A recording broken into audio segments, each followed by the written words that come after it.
ഈ തവണ നമ്മുടെ സുരേഷ് ഗോപി തൃശ്ശൂർ മൂന്നാമത് മത്സരിക്കുകയാണ് MP-ക്ക് വേണ്ടി. ഈ തവണ ആള് തൃശ്ശൂർ എടുക്കുമോ? അതാണ് നമ്മുടെ ഇന്നത്തെ ചോദ്യം. നിങ്ങളുടെ അഭിപ്രായത്തിൽ ഈ തവണ നമ്മുടെ സുരേഷ് ഗോപി തൃശ്ശൂർ എടുക്കുമോ എന്നുള്ളത് കമൻറ്റ് ചെയ്യുക. അപ്പോൾ നമ്മുടെ വീഡിയോയിലേക്ക് പോകുന്നതിന് മുമ്പ് നമ്മുടെ ചാനൽ സബ്സ്ക്രൈബ് ചെയ്യുക, ഇൻസ്റ്റാഗ്രാം ഫേസ്ബുക്ക് ഒന്ന് ഫോളോ ചെയ്യുക. അപ്പോൾ നമുക്ക് വീഡിയോയിലേക്ക് പോകാം.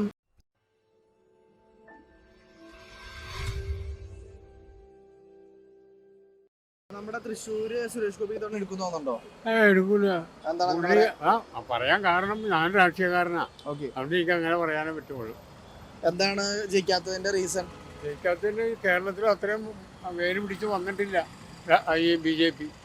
അതൊരു കാരണം. ആള് BJP ആയതുകൊണ്ടാണോ ജയിക്കാത്തത്? അതുകൊണ്ടല്ല, കേരളത്തിൽ അത്രയും BJP വേര് പിടിച്ച് വന്നിട്ടില്ല എന്നുള്ള ഒരു കാര്യം. ഇനി ഇയാളെ സംബന്ധിച്ചിടത്തോളം പല പ്രശ്നങ്ങളും അയാൾക്ക് അറിയാവുന്ന കാര്യങ്ങളുണ്ട്, ജനത്തിന് നന്നായിട്ട് അറിയാം. ഇപ്പം ഏറ്റവും ഒടുവിലായിട്ട് ആ ലൂർദ് മാതാവിൻ്റെ തലയെ കൊണ്ടുപോയി ഒരു കിരീടം വെച്ച് അത് 1/2 കിലോയിൽ കുറയാതെ ഉണ്ടെന്നാണ് പറയണത്. ഈ 1/2 കിലോ സ്വർണം വേണമെങ്കിൽ രൂപ എത്ര ലക്ഷം വേണം? ഈ തവണ സുരേഷ് ഗോപി എടുക്കുന്നുണ്ടോ? ഇത് തോന്നുന്നില്ല.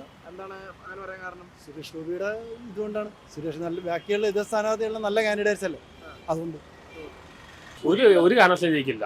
എന്താണ് അങ്ങനെ പറയാൻ കാരണം? ഇവിടെ BJPക്ക് യാതൊരു ഹോൾഡും ഇല്ല. അതുകൊണ്ട് ജാതി വിഭജനം പറയാം അങ്ങനെയൊന്നും ഞാൻ പറയാം. ഇവിടെ ഇപ്പോൾ ഈഴവർക്ക് ഏറ്റവും ഇഷ്ടം കമ്മ്യൂണിസ്റ്റാണ്, ബാക്കിയുള്ളവർക്ക് കോൺഗ്രസ് ആണ്. BJPക്ക് ഇവിടെ യാതൊരു ഹോൾഡും ഇല്ല. സെൻട്രലിൽ ഹോൾഡ് ഉണ്ട്, സൗത്ത് ഇന്ത്യയിൽ ഹോൾഡ് ഇല്ല. ഇവിടെ നമ്പർ ഓഫ് വോട്ട് കിട്ടുന്ന ആൾക്ക് കൂടും, ഇതാണ്. പക്ഷെ ജയിക്കാനും പോകുന്നില്ല. സുരേഷ് ഗോപി നല്ല മനസ്സിലാണ്, ഒരുപാട് പേര് ഹെൽപ്പ് ചെയ്യുന്ന ആളാണ്, നല്ല മനസ്സിലാണ്. ജയിക്കും തോന്നുന്നില്ല. വോട്ട് കിട്ടുന്ന കഴിഞ്ഞാലാണ് കൂടുതൽ കിട്ടും. സപ്പോസ് ജയിച്ചു കഴിഞ്ഞാൽ തൃശ്ശൂരിന് നല്ലതായിരിക്കും. ജയിച്ചാൽ നല്ലതാണ്, നല്ല കാര്യം ചെയ്യും, നല്ല കാര്യമാണ്. പക്ഷെ നടക്കുന്നു തോന്നുന്നില്ല. റിയാലിറ്റിയിൽ യാഥാർത്ഥ്യത്തിൽ നടക്കുന്നു തോന്നുന്നില്ല. കാരണം ഇവിടെ BJPക്ക് വളരെ അക്കൗണ്ട് തുറക്കാൻ ബുദ്ധിമുട്ടാണ്. മോഡി പലതും ചെയ്യുന്നുണ്ട്, എന്നാലും ബുദ്ധിമുട്ടാണ്. ഇപ്പം സുരേഷ് ഗോപി വേറൊരു പാർട്ടിയാണെങ്കിൽ ജയിച്ചാണ്. കോൺഗ്രസ് കമ്മ്യൂണിസ്റ്റാണ്. ഇവിടെ കേരളത്തിൽ ഭയങ്കര സ്ട്രോങ് ആണ്. സിനിമ പോലെയൊന്നുമല്ല, രാഷ്ട്രീയം വളരെ സ്ട്രോങ് ആണ്. ഇവിടെ ഈഴവ കമ്മ്യൂണിറ്റി മുഴുവൻ ഇതാണ്, കമ്മ്യൂണിസ്റ്റാണ്. പിന്നെ ബാക്കിയെല്ലാം കോൺഗ്രസ്. ഇവിടെ BJPക്ക് ഒരു രക്ഷയില്ല. പാർട്ടി ആയതുകൊണ്ട് മാത്രം, അല്ലെങ്കിൽ വേറെ ഏത് പാർട്ടിയാണെങ്കിൽ സുരേഷ് ഗോപി ജയിച്ചാൽ ഞാൻ ഹാപ്പിയാണ്. ഒരുപാട് നല്ല ഗുണം ചെയ്യും, നല്ല മനസ്സിലാവും. സുരേഷ് ഗോപി എതിർ സ്ഥാനാർത്ഥി ആരാ? നമ്മുടെ മുരളീധരനൊക്കെയാണ്. BJP അല്ലേ? സുരേഷ് ഗോപി BJP ആയിട്ടാണ്. ജയിക്കും. എന്താണ് അങ്ങനെ പറയാൻ കാരണം?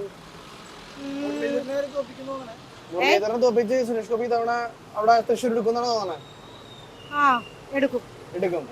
ആളവിടെ തൃശ്ശൂർ ജയിച്ചെങ്കിൽ നല്ലതായിരുന്നു തോന്നുന്നുണ്ടോ? കുഴപ്പമില്ല, നല്ലതാ. സുരേഷ് ഗോപിന് ഇഷ്ടമാണോ? ഇഷ്ടമാണ്. നല്ല ആക്ടർ അല്ലേ? അല്ല, എന്നാലും അവൻ ഇങ്ങനെ പാവങ്ങളെയൊക്കെ സഹായിക്കാനും എല്ലാവരോടും ഒരു എന്താ പറയാ, ഒരു കരുണയും എല്ലാം ഉണ്ട്. അതുകൊണ്ടാണ് ഞാൻ പറയണത് അങ്ങനെയുള്ള വ്യക്തി ജയിച്ചെങ്കിൽ നല്ലതായിരിക്കും. ആള് ജയിക്കുന്നു തോന്നുന്നുണ്ടോ ഈ തവണ? അതെന്താണ് പറയാൻ കാരണം? ഈ പ്രാവശ്യം തൃശ്ശൂർ നിൽക്കണം. സിനിമ നടനല്ലേ, സപ്പോർട്ട് ഉണ്ട്. ജയിക്കുന്ന ഉറപ്പാണ് ചേട്ടന്. ആളോട് ജയിച്ചെങ്കിൽ നല്ലതായിരിക്കും എന്നാണ് തോന്നണേ. തൃശ്ശൂര് ആ ഒരു സ്ഥലത്ത് നല്ലതായിരിക്കും.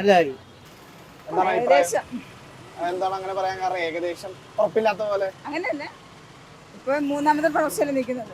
അപ്പൊ ഒരിക്കൽ കൂടെ ഒന്ന് ജയിപ്പിച്ചാൽ എന്താ കിട്ടുന്നെന്ന് നോക്കാൻ ജനങ്ങൾക്ക് ഒരു താല്പര്യം ഉണ്ടാവും. എന്തായാലും ജയിക്കുന്ന ഒരു പ്രതീക്ഷയുണ്ട്. ജയിച്ചെങ്കിൽ നല്ലതായിരിക്കും തോന്നുന്നുണ്ടോ തൃശ്ശൂരില്? നല്ലതായിരിക്കും എന്നാണ് ചേച്ചൊരു. സുരേഷ് ഗോപി എന്റെ ഒരു അഭിപ്രായത്തിൽ പാവം പിടിച്ചവൻ ജയിക്കണം. അയാള് നല്ലൊരു മനസ്സിന്റെ ഉടമയാണ്. എന്തുകൊണ്ടാണ് ജയിക്കാത്തത്? അത് ഇവര് രണ്ടുപേരുടെ ചേർന്ന് അദ്ദേഹത്തെ തോൽപ്പിക്കുന്നതായിരിക്കും.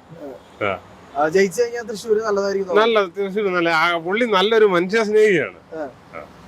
എന്നിട്ട് ജയിക്കാത്തത് പാർട്ടി ബേസ് ആയതുകൊണ്ടാണ്. മറ്റുള്ളവര് കാലുവാരും അങ്ങോട്ടും ഇങ്ങോട്ടും പുള്ളിയെ ജയിപ്പിക്കാതിരിക്കാൻ നോക്കും. പക്ഷെ നല്ലൊരു മനുഷ്യരുടെ പുള്ളിയും ജയിച്ചു വന്ന നമ്മുടെ പാർട്ടി അല്ല പറയുന്നത്, നല്ല ആൾക്കാർ ജയിച്ചു വരണം, നമ്മുടെ നാടിന് ഗുണമുണ്ടാവണം. അതാണ് വേണ്ടത്. സുരേഷ് ഗോപിക്ക് ചിലപ്പോൾ കിട്ടാൻ ചാൻസ് ഉണ്ട്. എന്താണ് അങ്ങനെ പറയാൻ കാരണം? എന്ന് വെച്ചാല് ഇപ്പൊ പുള്ളിയുടെ ഒരു സമീപനമൊക്കെ അങ്ങനെയാണ്. ജയിച്ചു കഴിഞ്ഞാൽ തൃശ്ശൂരിന് നല്ലതായിരിക്കും തോന്നുന്നുണ്ടോ? അതൊക്കെ നമുക്ക് ഒന്നും പറയാനൊന്നും പറ്റില്ല.